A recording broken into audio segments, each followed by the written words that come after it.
well. It's a huge fight for him. It's just really a 1-point game all across the leaderboard as well.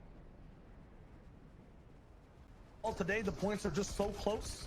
If you guys missed that format as well, basically 30 placement points alongside 2 points for every elimination. So you can really change and carve the way you can move up the standings and rankings. Still though, it's going to be difficult. These are some of the top teams. If you haven't watched Karma Legends or Aware before either, they're very good at playing off of each other's energy, each other's angles. You'll notice now they're all on that low ground, making sure no one can dive in on one single person. They'll have to challenge all three at the same time.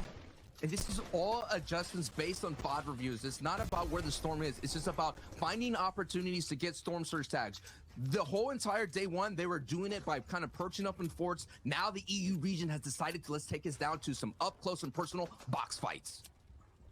Now, I know it's called Lazy Lake, but don't let the name fool you. This field I can get very, very active in a few moments. A lot of the people around here like to visit it like a central hub, get a few items, spend some money at the market. And we'll notice it. You see the map right now. A few teams at Caddy Corner, Retail Row. As that happens, though, all the way towards the top right side, Fnatic Lame, Younes, and Robnik, who came through from Steamy Stacks, the yellow arrows on the map screen on the top right side of the circle. They're in a long-range fight and still not in the zone. Yeah, and now my question is, where is Andretta's trio? They were the ones that were always literally by game 6, they conditioned that entire northeast part of the map. There was nowhere you're gonna go. They had the north houses as well, all to themselves. Lame's trio literally was nomads. They went all the way down south to Cape Cod by game 6 and got pushed by Andelix's trio there. So they're making adjustments. The same thing with Malibuca. Malibuca went all the way down to Cape Cod as well. They did not like it. They had a fight. Andelix came in and cleaned them all up. So all these adjustments are going to have some, like Shio said, tsunami type effects here on the leaderboard. Already mentioned the #1 spot went down. That's just so huge, Shio. Yeah, and the reason I use tsunami as well is because once it starts, it doesn't stop, and it's always moving forward. It looks like Shizo God is also kind of like a tsunami, the way he's pushing Lame's box. Almost stopping. They have a little bit of a pinch scenario going down right now as well. That's when one person's on one side, the other two are trying to bite from the back as well. Lame can't actually edit out anywhere or find a break. This is troublesome. This is just the first game, and it's already this difficult. It feels like these trios are connected to the hip. They have so many battles throughout all the type part of the map, and this is the first time they're fighting here. It's unbelievable to see these two trios who are getting up, scrappy up the leaderboard, fight here. And considering last time they fought, they're at Cape Cod.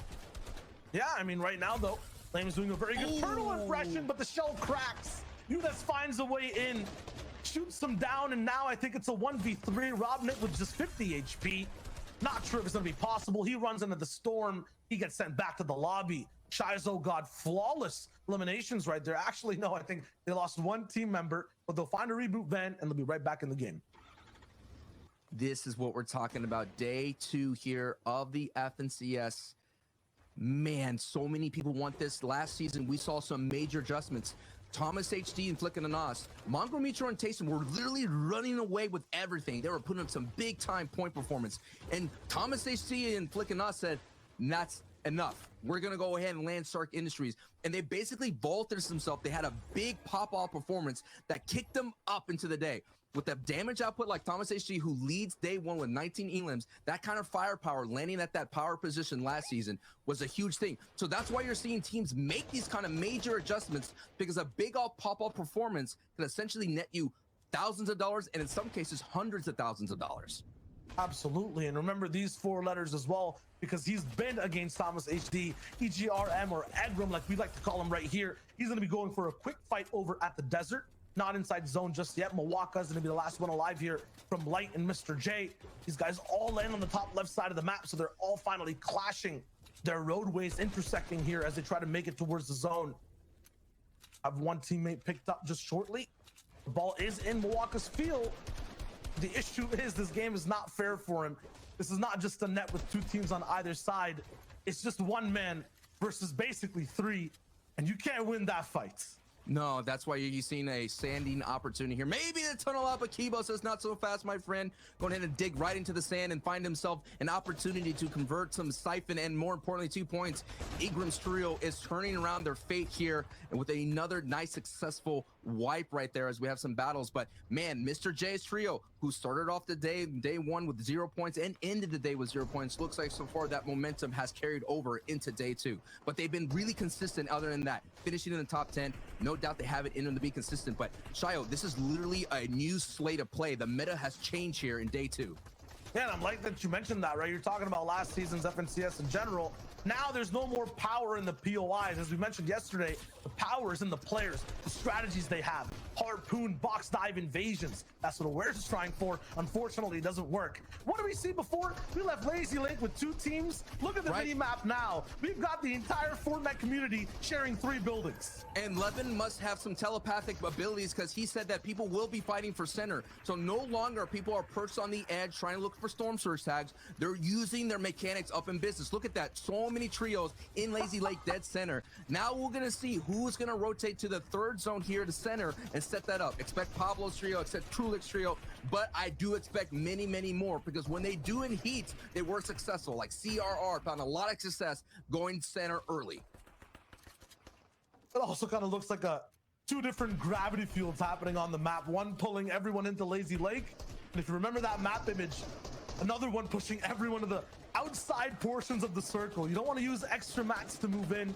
Material's so important to play the end game. You need them for defense and offense. And now we talked about Storm Surge. That purple lightning is striking anyone who's playing too passive and hasn't done damage right now. You have to be careful and stay above the threshold. Benji Fishy's team is 195 damage above. That's a very comfortable space. Still, you'll have to hunt for more tags. You can see it dropping down all the way down to 165 already.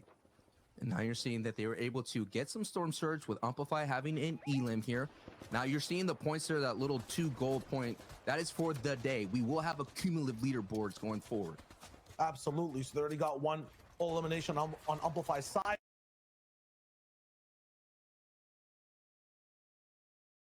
Over first because we saw Seti, Kemi, and Teak go down. They're only about 4 points behind, now just 2 with that elimination as well. So Benji might be able to take the lead off this game. Just have to be careful because today so far what we've seen, Sancho, right, or just in yesterday, Benji going down, sometimes Amplify going down. They have to be careful. I asked what was going on with Andretta's trio, and look at their loadout. Something must have happened at their drop where they had to retreat and back away. They do not have power, do not have surge. They're in shambles, and down goes Andretta. And Redsguard is still feeling that pain of Storm Surge. And I just feel like this trio has always been wounded in day 1, and their rotations have not had the amount of bandwidth that they needed to breathe.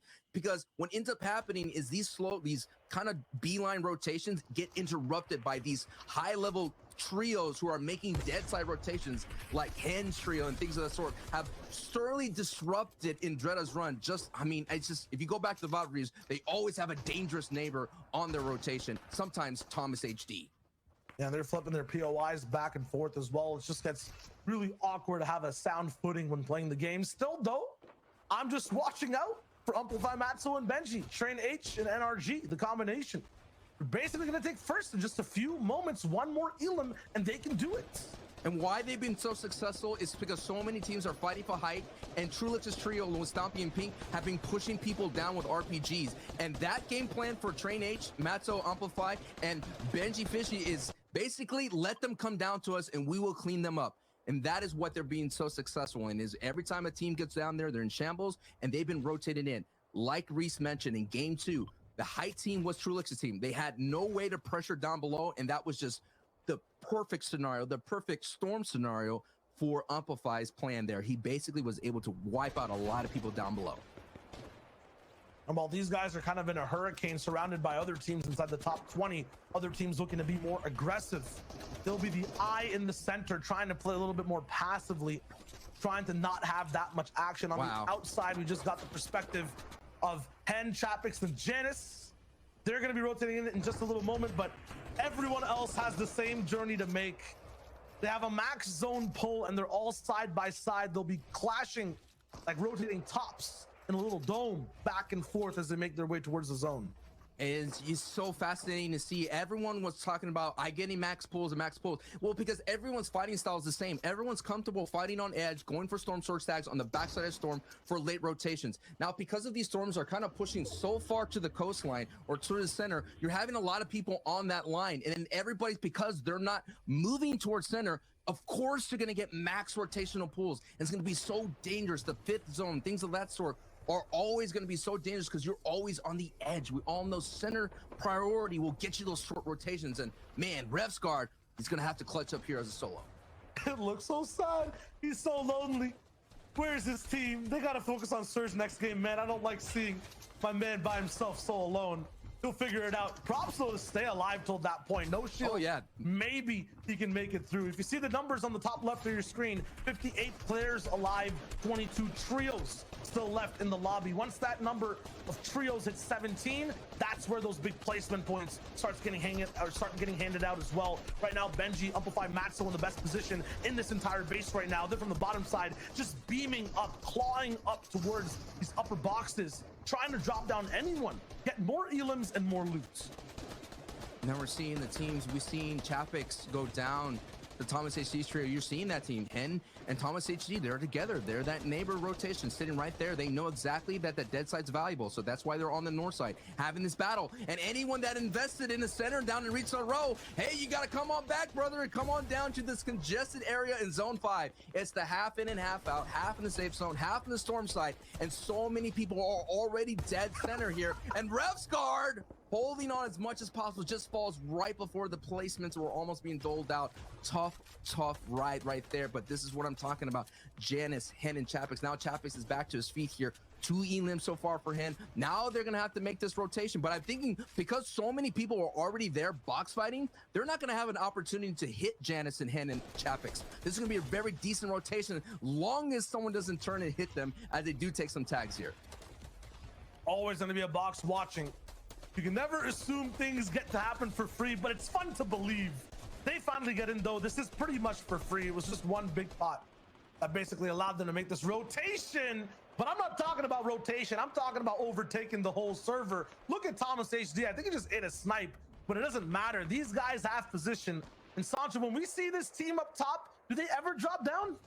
No, the only time they drop down is the Trulix's RPG comes in. Sometimes you see someone retake height near that 8th zone, but these are the kind of players that know how to execute really well. Now they're in danger there as you see Blackie. Blackie is a little bit higher. Now what's going to happen is the zone pulls towards a Nos. You're going to expect Blackie to basically kind of leapfrog right on top of them. One bouncer, boom, and they have height. So it's up to Nas, Flick, and Thomas HD to essentially beam Blackie's trio out of the air if that happens here at the first moving zone. My bad for calling that early. Was sitting slightly very low in my chair, so I didn't get to look too high for Blackie's trio. They even gets it though. No one gets it. Everyone has to move. Okay, everyone has to move. So that bouncer play, that leapfrog is not an option, but they still bouncer essentially all the way to the front of the zone if they wanted. But expect that team who is at height right now, Blackie's trio, who's above Noah's, is to basically wait just a little bit longer for someone else to establish a point. Then they'll go and kind of cap right on top of them. But it looks like Erican's going to elect to, he's going to stretch that out a little bit. He's going to stretch that tarp a little bit to give him a little bit more airspace, so to speak, to go over. Oh my, Anosflick and Thomas. They'll get into a fight as the zone starts to move. That's one of the top 5 trios in trouble right now. Vidil's there. Blackie, they roll in. Vidil, no O'Reilly are following right behind. They can jump right on top. Mid-air RPG.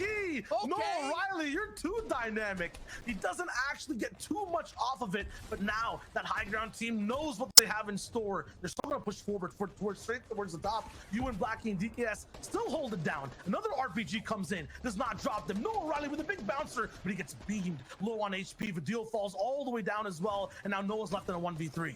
Man, the battle for height is going to leave both of these competitors wounded. Noah with the RPG now down to 1 HP. Can he hold on? And I think he's going to go for like a last second RPG play. No mats. He does get some breather release reasons right there. Oh no, he goes down. So now it's up to Vidil and Reason to carry the torch, but there's no RPG at play at height, Shio. Yeah, so they got height at a big cost. Janice and Hen as well. Lose Chapix, but this is not bad. This is according to plan. Almost every game, we see this trio operating as just a duo. It's any one of the two players that just end up popping off. I'm not sure why they have these weights basically attached to their legs to slow them down, but I guess their kicks hit harder. Let's see what they got all the way in the middle of these boxes. It's basically two solo superstars, essentially. They could be apart. They don't need to be together, but they will get necessary, crucial buckets when they need it most. And there is more duos still alive in the lobby following suit. It's Reason and Vidil up top, Flick, and I believe Thomas down below as well, who are lost with, a Nos not being alive. We'll see how these guys can hold it out against trios all around the server as well. Flecking's trio, all alive looking for shots right now. Malibuka's there too. Benji's fishing in the same box as a Nos. He's trying to play a little bit of defense. Amplify went down, Flick and a Nos right beside each other. They're looking for the shots real quick. A Nos low HP on the bottom right of your screen. Another player right in front of him, that's Snazy. He can't touch the storm at all. It's gonna take him out. He finds a way to stay low, but it's not possible. He gets deleted. And now it's up to Vidil and Reason here. They're going to have the opportunity to close out this match with a victory royale and a huge elim point here, but they have to do it as a duo. Look at down below. Hen, this is perfect opportunity for Hen to pop off. Can Flick pop off? No, he gets popped instead. Goes down to Snazy, who is a solo hit himself. So that's going to be a big score for Analyx's trio. If Snazy could stay on his feet, these are the opportunities that you could rack up those points you got no business to. We got Kiko's trio in full force down below. Snazy is on the mid ground fighting for his life, trying to hold on as much as possible. Now he has no choice here but being wood builds, and if someone sees him and they get him right down, gets bopped.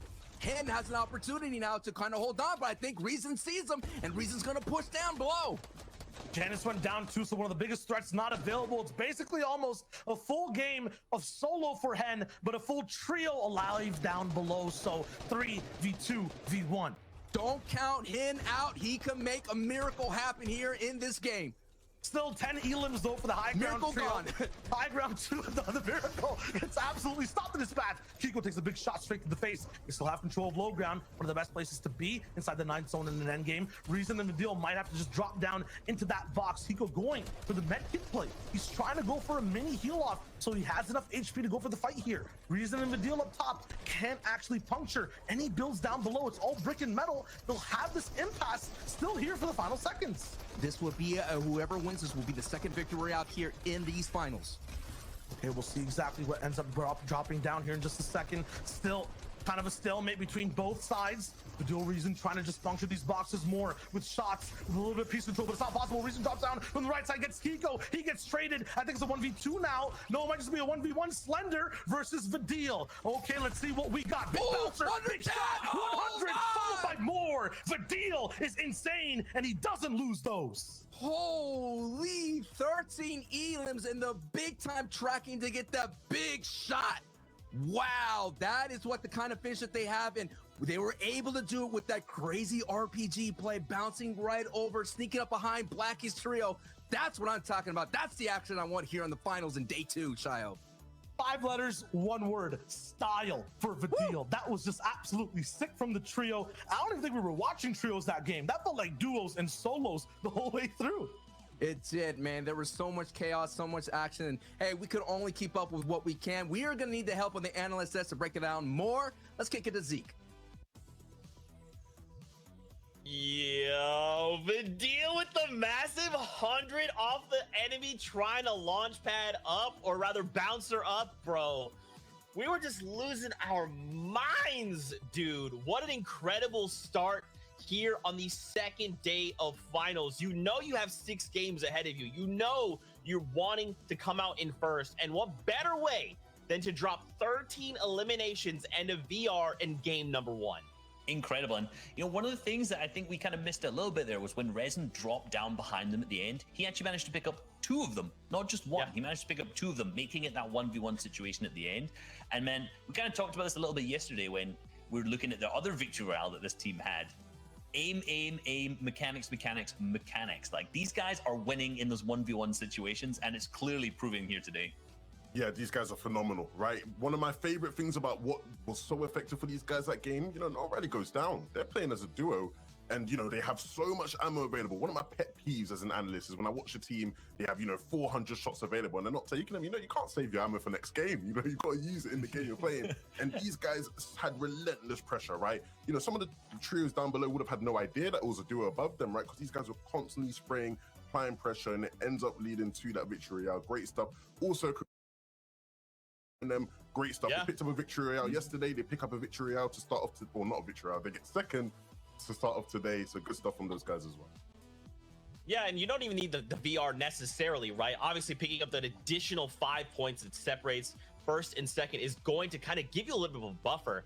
But yeah, I mean, there's just so much action, and it's so interesting to kind of come into the first day because you can tell a lot of these trios are thinking like, okay, we can't make a mistake. If we do anything wrong here, it's going to cost us a lot. And we see a lot of these teams, even halfway through Reese, we're kind of watching the back, you're like, dude, this is so congested. There's so many trios that are just not wanting to move. Yeah, and you know, that's kind of what happens, unfortunately, when you have these far side zones. And, you know, looking at some of how these top teams coming into the day kind of took part of that. You know, we saw Cammy's team, Sei and Teak, actually be the first trio to go out in the first game, unfortunately. And, you know, this is what's happened. Teams are adapting. And we saw kind of at this point, you know, Cammy split, very, very split, as the name suggests. These guys aren't landing close together, and teams are capitalizing. We saw Advise's team actually triple land on the Slurp Truck near Coliseum and instantly push into Cammy. They know where he's dropping, and that's an easy elimination. They ended up picking up both eliminations at that point, but unfortunately, both teams ended up going down. So for our first team coming into the game, didn't actually end up playing too well. Yeah, from first place yesterday to being the first to go down, it's not a great start.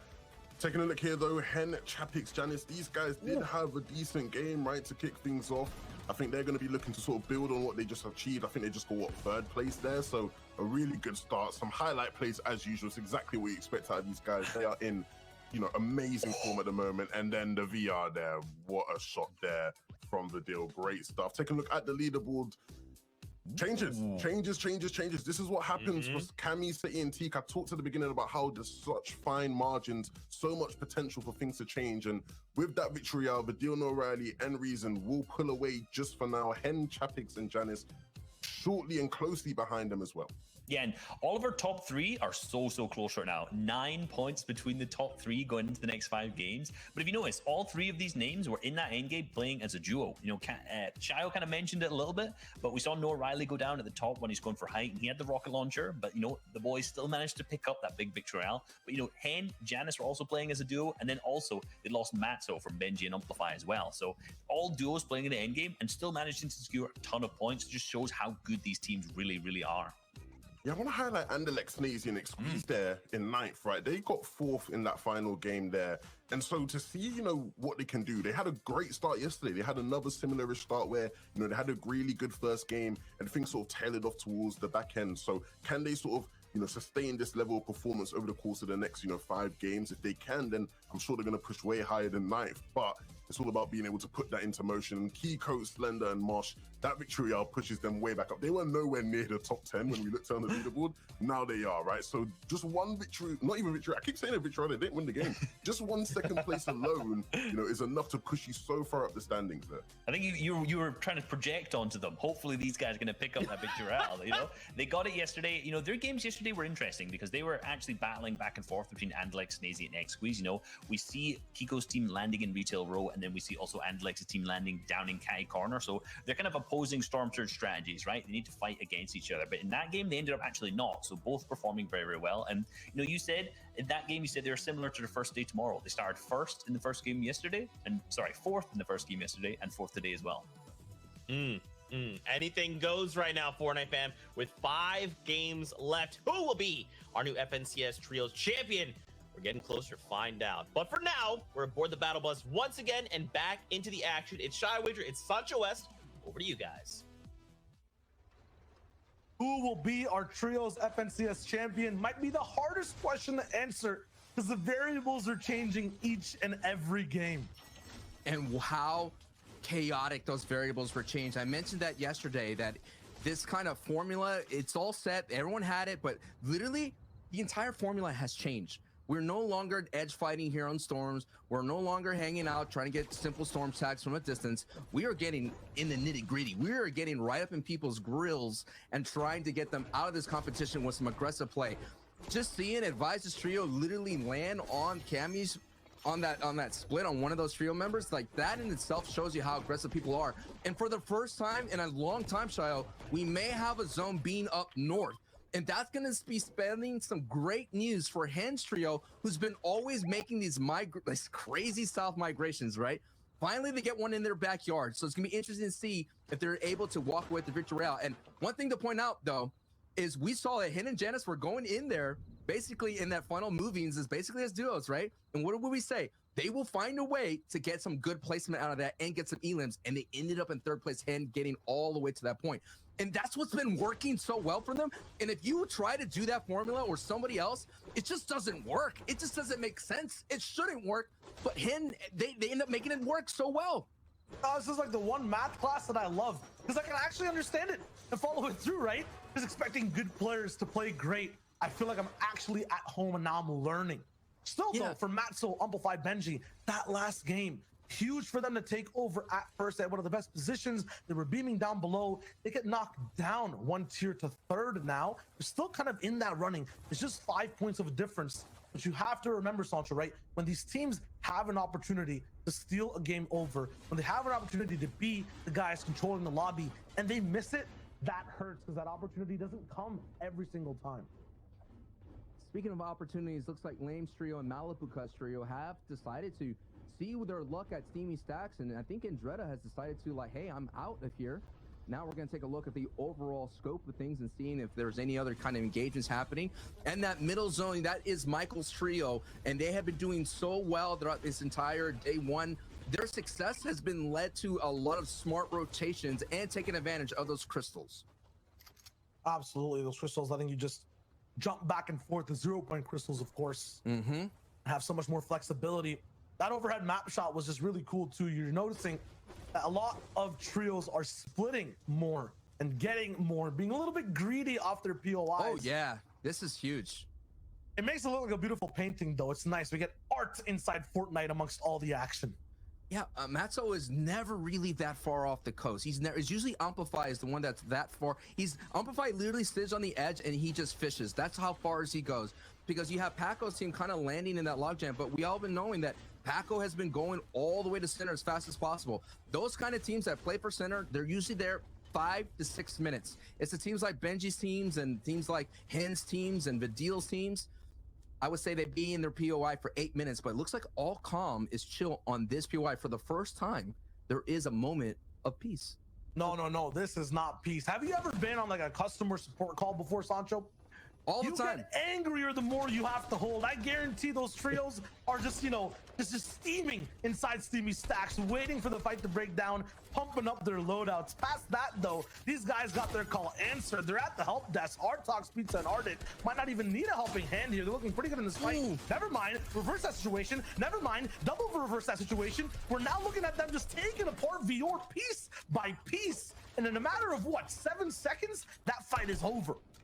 Vior still haven't found a home in this map. They've been looking all over the place. And Artox, Pizza, and Ardent have coming from Misty Meadows. So they saw someone in the water that they weren't recognized hanging out in their POI and decided to push them. You're seeing more aggression. You're seeing more people taking up close and personal. It's just such a different type of style.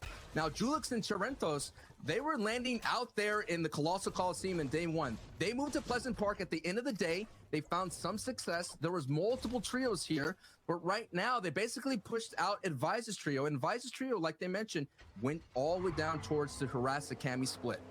Yeah, this is kind of like, one of those reality TV shows, Life Swap, right?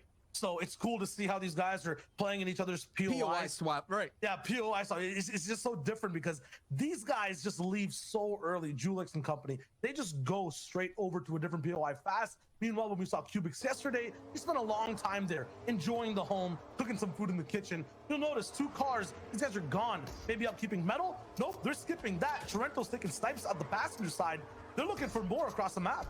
And we see Savage just that mini map. Savage is going to his Storm Stats tags part right there, his Storm Search tags right. Savage has talked about, he knows exactly where to go. That little mountain that they just passed, that's where Savage is. It's good to see Savage here. What's been hurting Savage's trio is essentially is always somebody in his spots there for Storm Surge. So far, clean right now, looking good. He needs to make some movement here. I think this is his opportunity for that trio to make some movement on the board. Because look at the leaderboard already, Shio.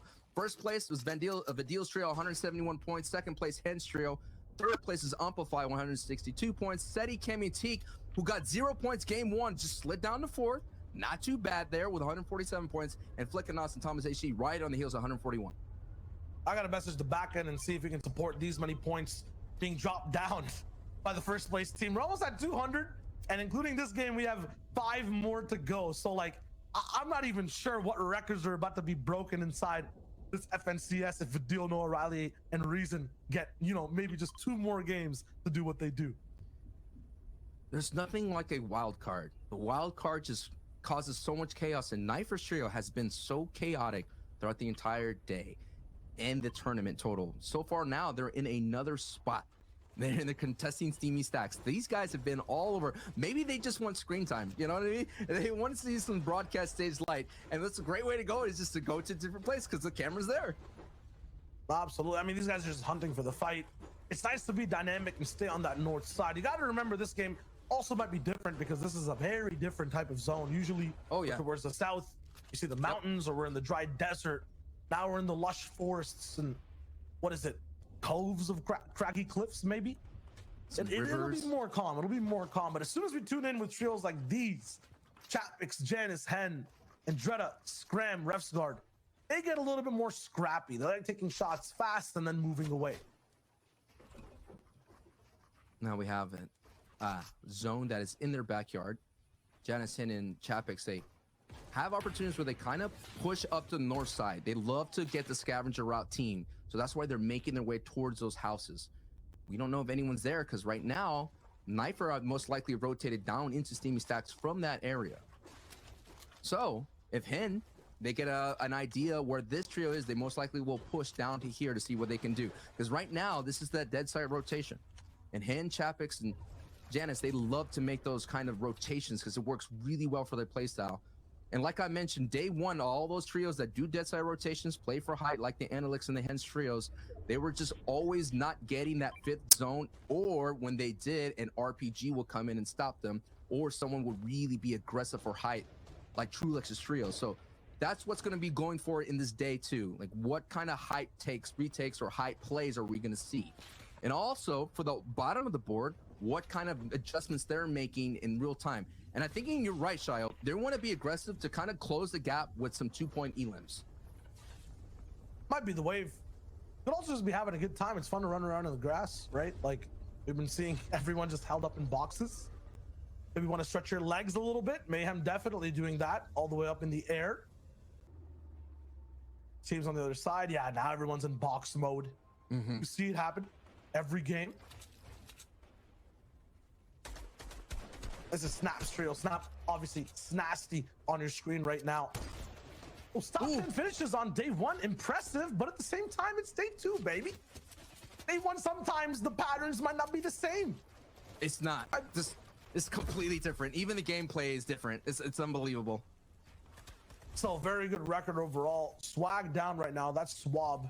I understand we get to cast and translate at the same time. Players like to get creative. It's a different language we have to work with. It's completely new. But the dictionary does not exist for this language either, so you have to trust us on the calls. Lemunis and Robnik. Harry first game. Now they're actually in the business inside the circle, so things are looking good. Still now, you know, might be a little bit more of a sandpaper vibe in the desert. Everyone's stopping, not getting to push over the greener pastures. Unfortunate, but that means they'll have a chance for damage back and forth.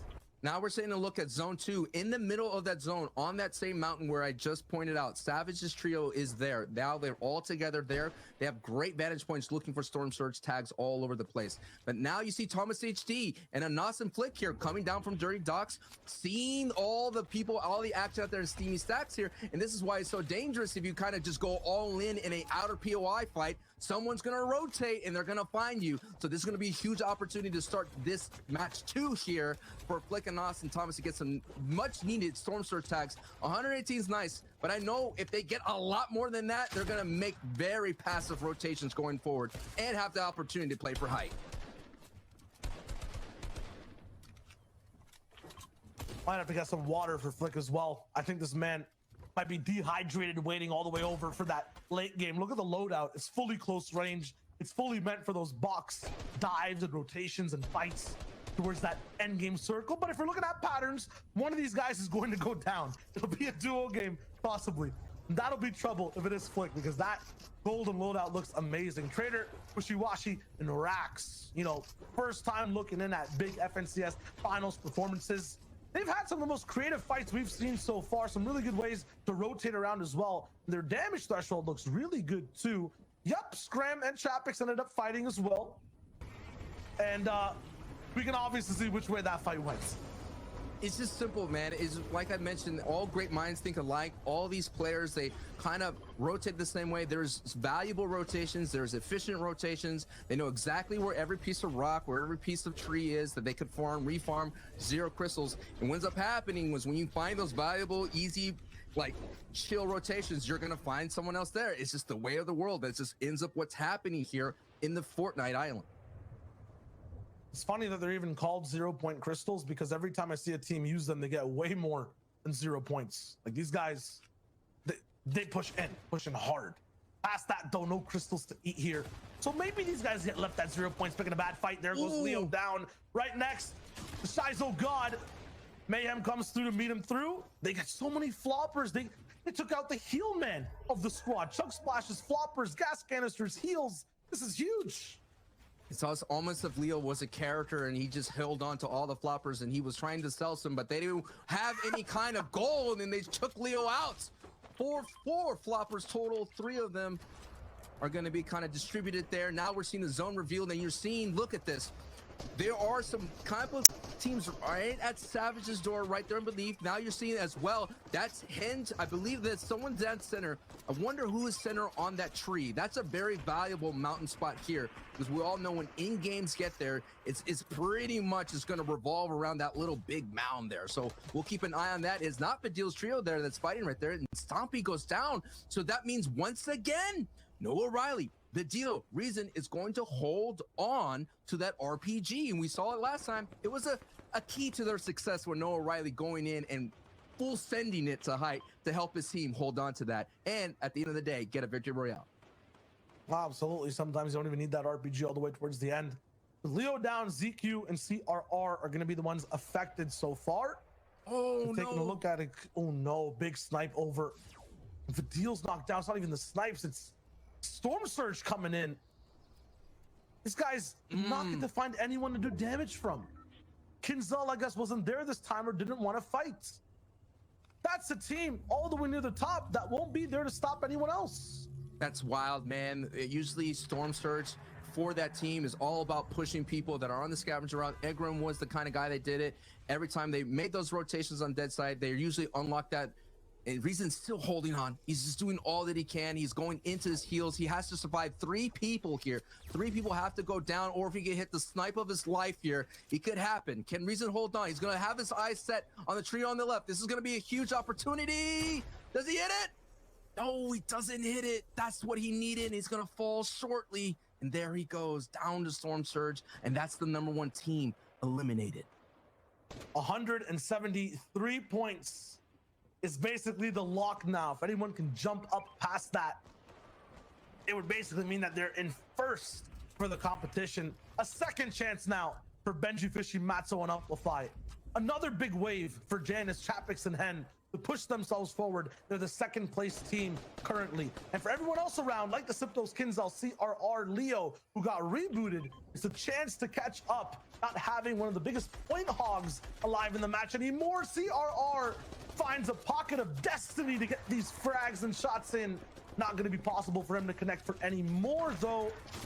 One flopper here, the whole trio alive behind him, but I don't think this is going to be the best lane to follow. This is a trap that Kinzel's setting. He can turn around really quick and find more beams. His usually CRR trio is on the other side. This is not where they like to be. This is not where they like to fight, but you're just trying to get into these box fights out there, and it is kind of messing up their game plan that they're used to. Now you're seeing the lines are not set at the storm line. They're really going all the way out to POIs, and that's what Kinzel's trio did. They literally went all the way up to Craggy Cliffs to kind of third party into some fights here, and when they're able to do that, CRR definitely suffer, but there's still a team on the bridge. I also saw on the feed, Shio, Savage's trio taking out Pablo's trio, because we all know Pablo loves center, and Savage's trio was already sitting there, and they had a box fight, and Savage was able to kind of take out one of those members. We'll take a look if Pablo's trio is one of them still around here shortly.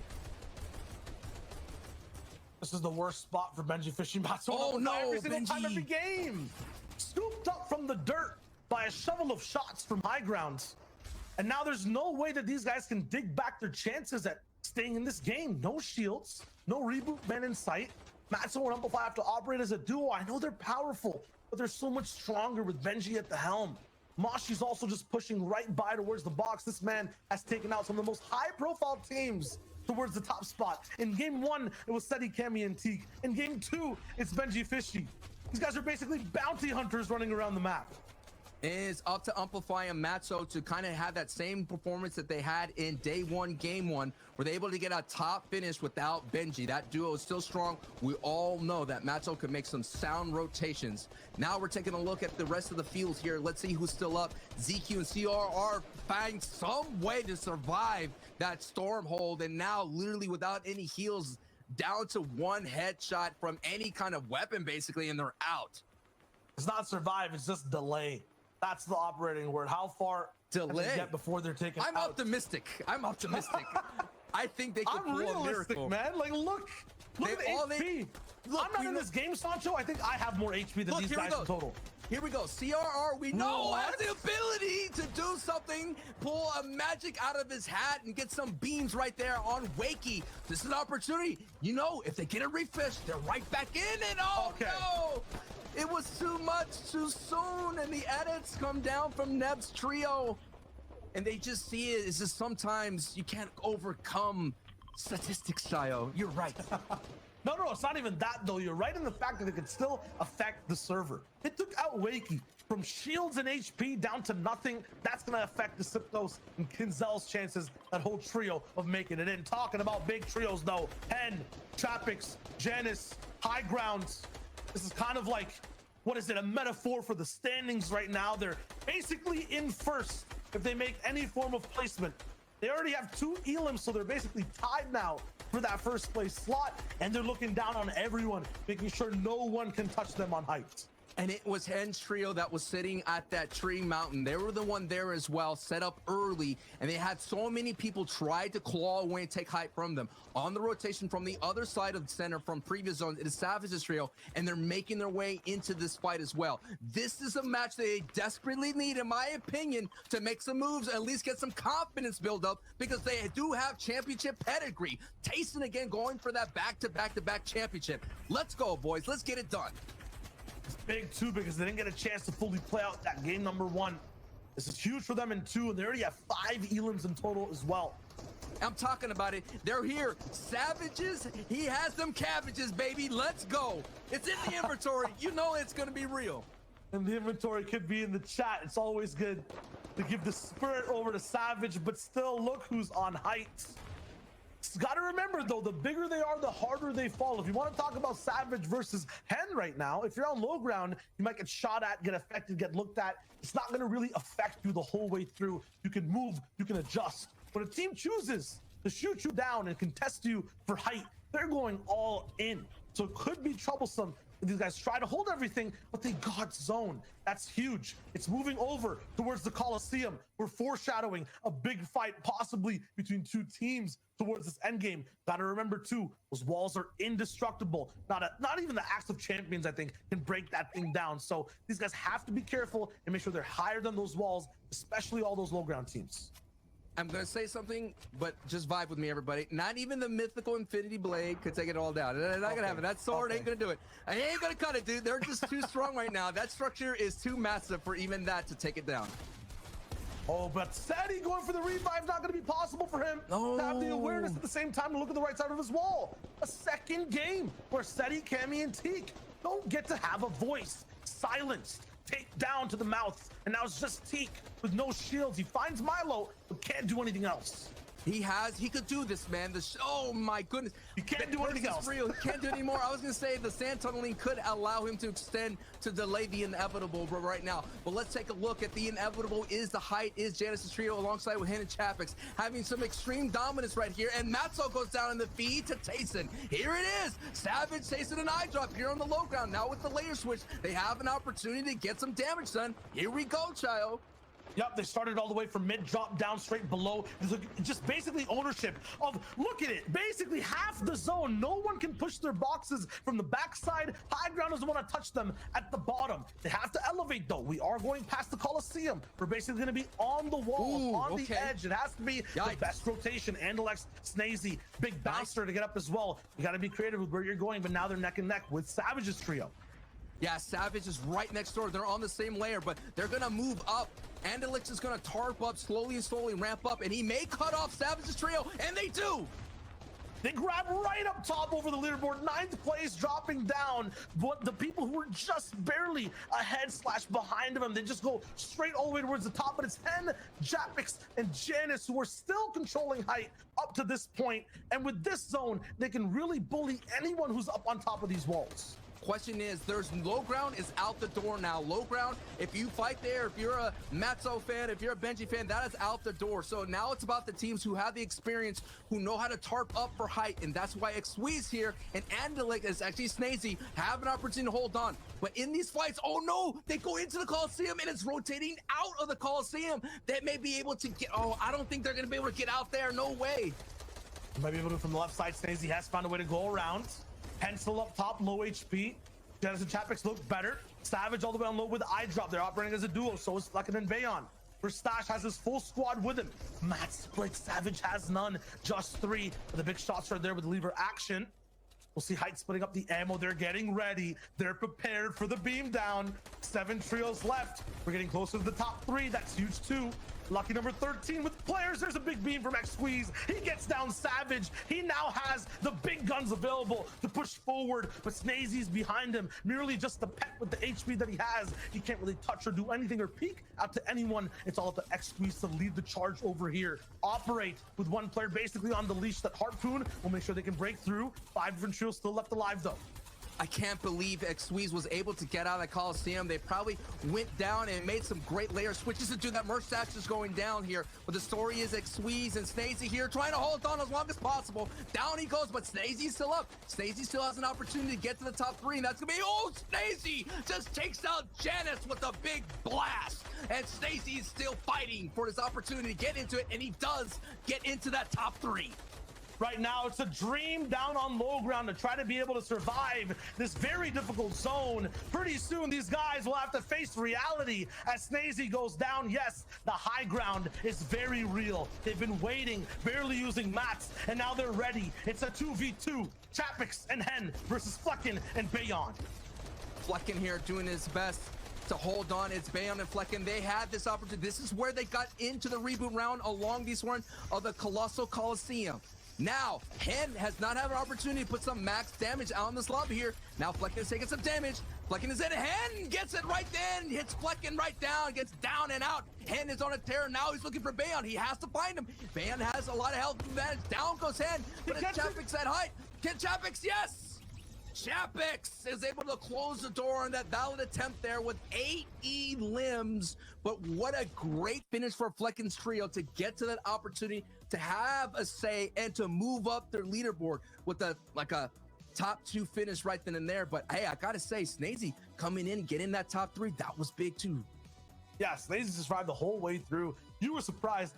I was surprised. Still, though, it's kind of real when you find out, these guys are kind of sleeping in low ground. They look up to the sun in the sky, and you have Chapix and Hen just dropping down beams. It's impossible to break that spot.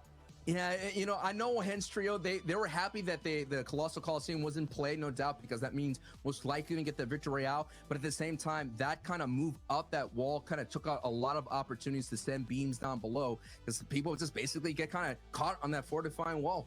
Wow. Yeah, and the question is, with Vidil, Noah, Riley, and Reason down early in the game, was it enough for Chapix to take it all the way towards the top in first place? The desk has the answers. We do have the answers, but You have to wait just a moment. I know. We got to build tension. We got to build suspense. A couple things here I got to applaud. Flecken, Bayon, Diablo, the team that made it through the reboot round, who just missed out on going through the finals. They find that final opportunity, and now they're showing us, listen, we're a trio you need to have eyes on. A second place is so good.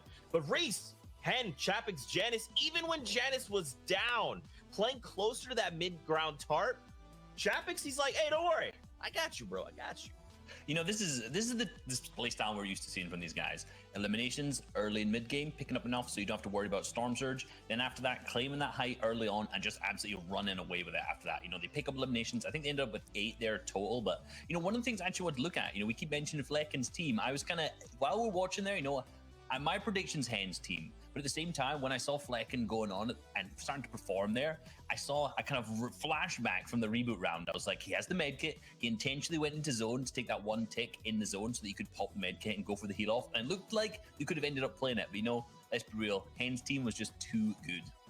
Yeah, great stuff all around. We've both spoken so much about Hen's trio. They've been amazing. Yeah. I do want to sort of highlight some of the teams who we mentioned at the top of the show, right? With Anilex's trio, they just had another really good game, 3rd place there. iDrop's trio with Tayson and Savage, they had a decent game, 6th place.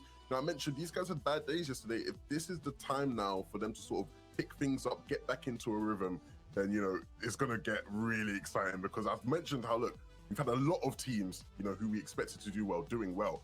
Those are the 2 sort of teams who everyone expected to do well who haven't. So if now we're adding those guys to the list of teams doing well as well, it's like, it's just crazy. EU FNCS is insane.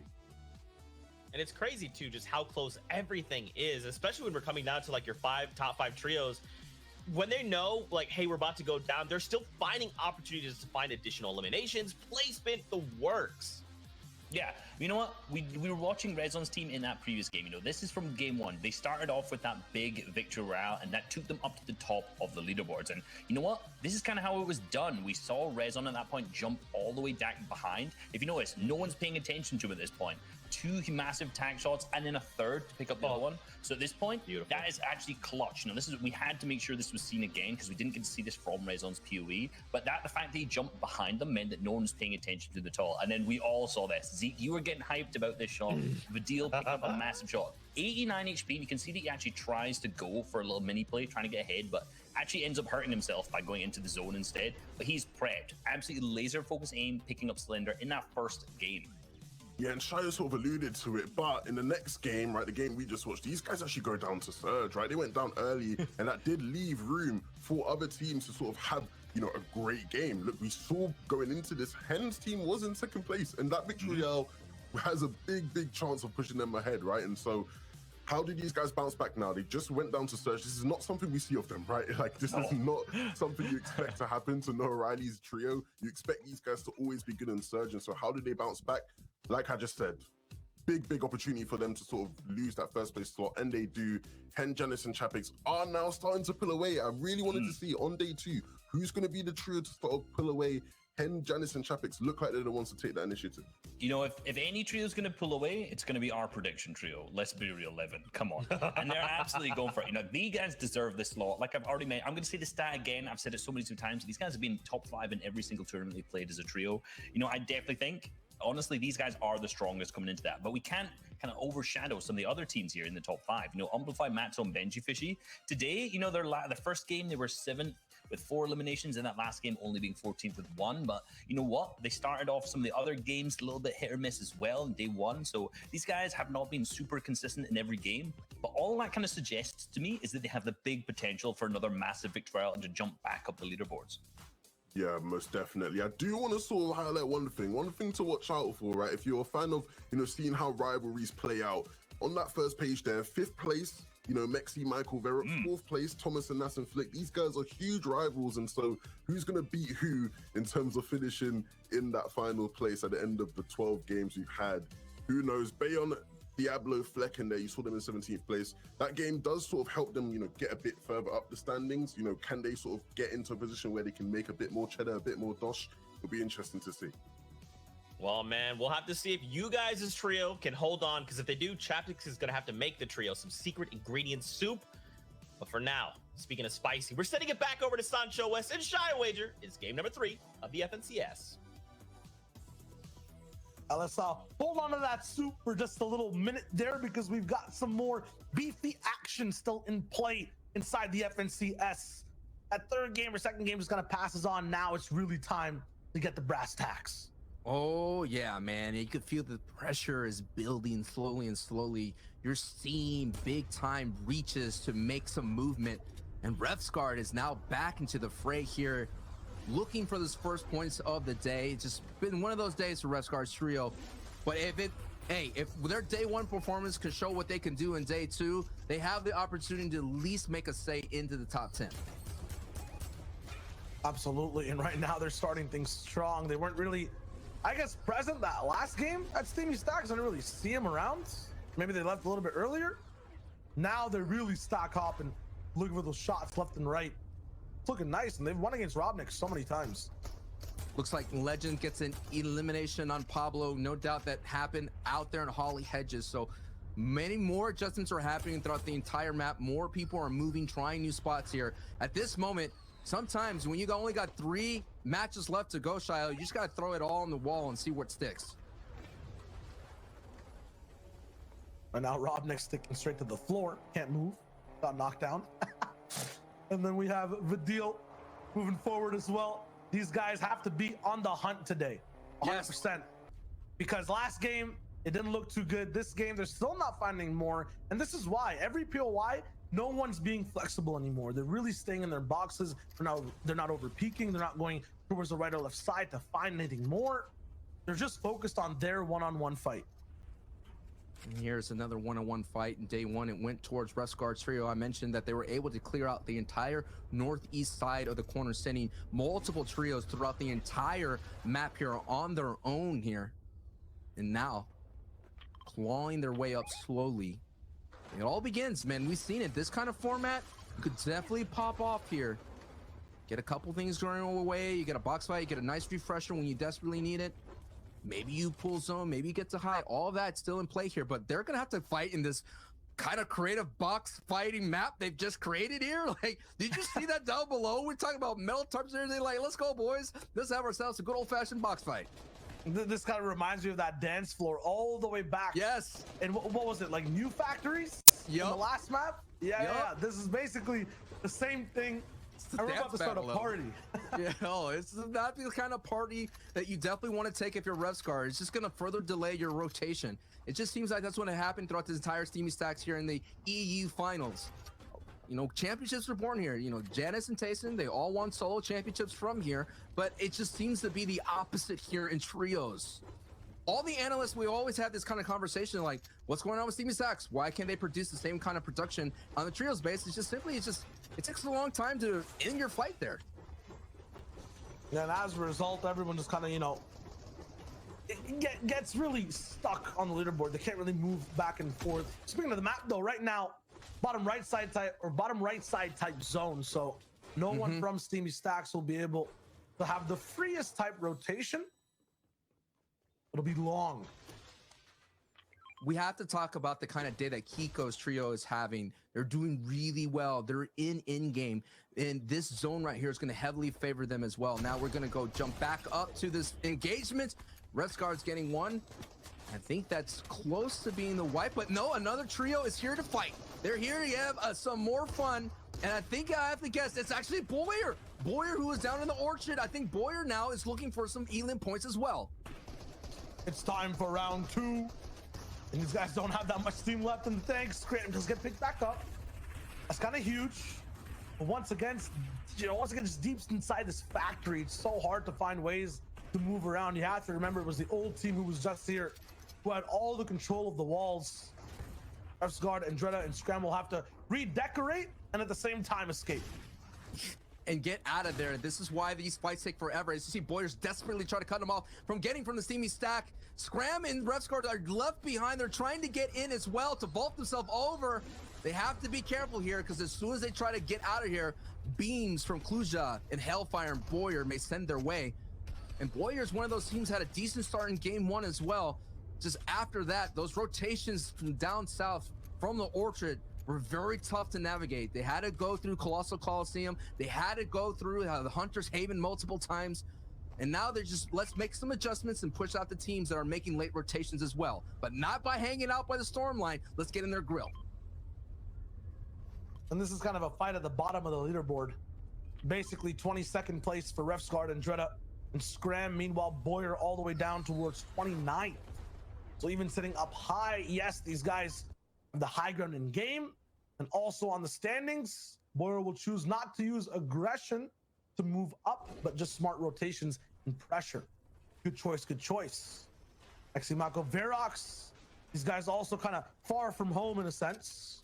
Oh, yeah. But now looking like, you know, they're liking to make EU anywhere they land their home. Top 5 right now for these guys cumulatively. 157 total points. They're just 2 points behind Flick and Austin Thomas HD. And this is a great spot for tags. The Dusty Depot is phenomenal. It's so much value. As you can see, you get so much sight lines for all around the map. At the same time, we saw the Matzo, Amplify, and Benji, who love to do sand rotations. That's how mainly they get around in this area of the map. You could get somebody out, like Shayo said, animation and get a huge tags and maybe a knock here. So expect Michael's trio here to hang out here for a bit. I'm gonna be here for a while, and then they're gonna move on. But I gotta tip my hat to these boys. They were worried that, you know, Thomas HG kind of booted him out of Dusty. Everyone on social media was like, what are you gonna do? Are you gonna contest? Especially Ferox, man, that was his home. He was born there in this chapter, for crying out loud. And now he, you know, grown up, moved out of the house, moved on down to the butter barn and finding some success. Success for them, but not as much as reason for Dylan O'Reilly. Almost going for, I guess, the full gauntlet here. 21 different teams they've had a little bit of a bite from. I hope they can make the full 33 at the end of the day, but have to stay ahead of Surge. That's the biggest thing. That's been their issue so far. Driving around is one of the best options. They're searching around Slurpee all the way from Sweaty Sands. They went north last game, south this one. I mean, there's no one in sight. And I just love this emote use right here by Vadil, just to be able to not to get a clean headshot. Very cheeky, very smart. But what has been so difficult for them is that their reputation precedes them, and now no one wants to play with them. It's just what it is. It is what it is. They have no one to play with now because they don't like to share. They don't like to share points. Again, I'm a dad. Hey, kids don't like to share when they're little. You know, it is what it is. So they're not sharing anything and no one wants to play with them. We did a look at Analex's trio. They like to do that. If zone pulls on them in the previous game one, they like to look for storm stacks. They're looking at Lazy Lake. They're looking at Retail Row. Their adjustment that they made was now going down to Cape Cod, trying to find Nico's team. Nico's trio loves to make that rotation, that dead side rotation through the coastline. So that's why Analex is down there looking for more tags. And as you see, Analex's trio is actually sitting dead center because weather station's right there. Those mountains are going to be very valuable going forward in the rest of this match. Hope they're finding enough teams though to get tags from. You see Diablo and Bayon and company all the way inside this box looking for shots as well towards Verox's team. Torentos and Julex pushing forward as well. Both teams having not too bad of a day, but need to elevate today to get towards the top of those, you know, big leaderboard standing. This is a 23-point team in the day in 23rd place. You know, some people out there are visual learners, and I myself is a visual learner, and that visual look at that map right there tells me all I need to know for the day. No one's lining up anymore on that line. By now, yesterday, zone 2, everyone's sitting on that line. Not anymore. They're all trying to get those Storm Surge tags in their separate little box fights, and then once they get enough tags, then they rotate in. So what that means is anyone that's been very consistent playing for center, they have a lot of pressure. Like you said, Analex's trio has a lot of pressure to find those Storm Surge tags. They need to have their aim be accurate and true. I don't think that line dancing's done just yet. Gotta remember, just the second zone, once these guys clip all the way into third, there's no way you're trying to just push forward onto different mountains. It's not a line dance anymore, dude. It's a mosh pit out there. You know what I mean? No, I think we still have a few tunes left. Okay. Just wait for this zone to lock in, and we'll see exactly where these non-card trios will end up. It'll be all around Lazy Lake, and then that left side as well.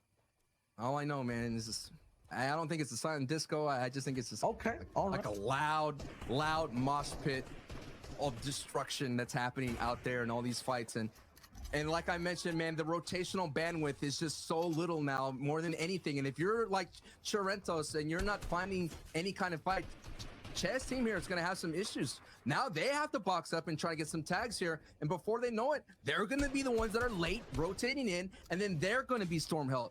This is what happens when you make these decisions. Every decision matters here in these kind of high stakes tournament. And these are the dynamic decisions as well. We saw some of these top teams in big bases. Toronto's Julex and Mustache are just kind of stopping wherever they can. It's not fully planned, so they don't even have the biggest sight lines. Guys are operating on fumes, but hopefully they get through. Just 2 damage below. And now Ardent and Pizza right beside Wakey as well. I think both these teams are always itching for fights. Artor's here too. They've gotten into so many mid-game fights as well. These are just rough riders back and forth. And they're still gonna go and confirm a few things right now on the other side of the map. We have Swag's trio going down slightly. I'm not sure if it's 2 reasons. Okay. Yes, it is. And they find the snipe as well. So big above Surge. I was gonna say, man, Reasons Trio is all they're doing is looking for a third-party opportunity to go in, and you saw they went from 14 Storm Surge all the way up to the 400. So that is why that's their game plan. They look for third parties. If you're based up trying to get Storm Surge tags, they're gonna sneak up on you. They're gonna ambush you. So now they have a strong opportunity to do the rest of their game plan, which is more dead side rotations, more pushes into Fox fights. So if you building out of wood or anything weak, they see that weakness and they go right in. Now I want to see if any of these teams have to break out of Misty Meadows or if we're going to be locked down here right next to the circle. We have one team kind of rolling away. Agram, Reason, Swag, and then Trulix with Mink and Stompy are here too. Looking for a shot in with Pizza. I was talking to Trulix yesterday. Basically, the thing stopping them from pushing forward was first zone Surge. And the way they were kind of handling getting tags, hopefully they fixed it over. Haven't landed any shots towards the deal right now, but they're making adjustments. And all this is a big time moment here. Zone 3 has been revealed and it's more south. Last time we had an in-game here yesterday, it ended on the lake, but that's not going to happen this time. It's going to go down to that mountainous terrain. Thomas HT picking up an Elam on Cluja. Badil, Noah Riley, Reason still on their feet, making their way forward. Egram still on their feet, making their way forward, but this is going to be a very dangerous short rotation. You mentioned Trulix trying to get tags here. They're staying on the outside. I think they're tired of going down before they have an opportunity to fight for height. They're just sick of it. Yeah, there's, basically a set plan put down on paper on how to rotate from here. I feel like that paper is about to be crumpled and then thrown into the zone. As a result, some of these teams might end up going down. They're still right next to each other. It still looks nice and straight. No creases on that piece of paper. Hero, Swag, and Snap are going to be moving forward first. Everyone's rolling in, no folds. Okay, it's organized. Blackie just wiped out Cammy's trio all by himself. Again? Blackie just wiped him out. It's just not the kind of day for Cammy's trio. It's just showing you that split. It's just once people start coming in, once they start, it's like you're building a kind of wooden blocks tower, right? The moment one piece is missing, that whole thing collapses, and that's what's happening. They need perfect rotations. They need that loot to have success, and so far, day 2, all that success is being destroyed by that lobby. You can always rebuild that tower. You can also have that happen towards the mid game as well on a sound structured tower. That's exactly what Snap was trying to do on screen to Karma, Aware, and Legends. Not going to happen though. They'll box up on top of each other in a really weird spot. I'm not sure exactly what you can see from here, especially if there's a lot of teams above you, but I respect it. It's cool to be side by side. No Riley the deal though. They want to go higher. Trulex is there as well. Both teams that love to be all the way up top, and now the fight starts box to box. Kind of getting itchy between both these teams. Noah Riley's gonna be the one person to be having the opportunity to drop down from an angle that they actually can't perceive or see. There it is, the big shot on towards Trulex. He gets a big shot back though. Noah Riley's in trouble. 45 HP, has to find room to breathe. He's choking on air right now. There's a tree in the way. Okay, it'll be there for camouflage, but he's leaving both his teammates down below in a fight against Juriki. It wasn't even Trulex, and Juriki gets wiped out. Man, so many trios are playing right into the plan of Noah Riley's trio. That's what they want. They want these fights. They love mid-game fights on the Storm Edge. They're going to take them, and they're not going to let go. This trio is dangerous, and they're moving up their leaderboard slowly but surely just by their elim play. We're not even in placement points yet, Shayo. And look at this, you know, entire leaderboard at the same time. The differences in points between teams is huge. Almost 40 points ahead is Janice and Shapix. Past that too, everyone's kind of neck and neck. But if these guys survive in this game, can anyone really catch them? Everybody on social media, on the Reddit forums, were saying Noah Riley's Vidil's reasons game plan of keying everybody is not going to work in a high stakes lobby. It's not going to work against 150 plus FNCS finals appearances, but it's working right now, and they're in second place.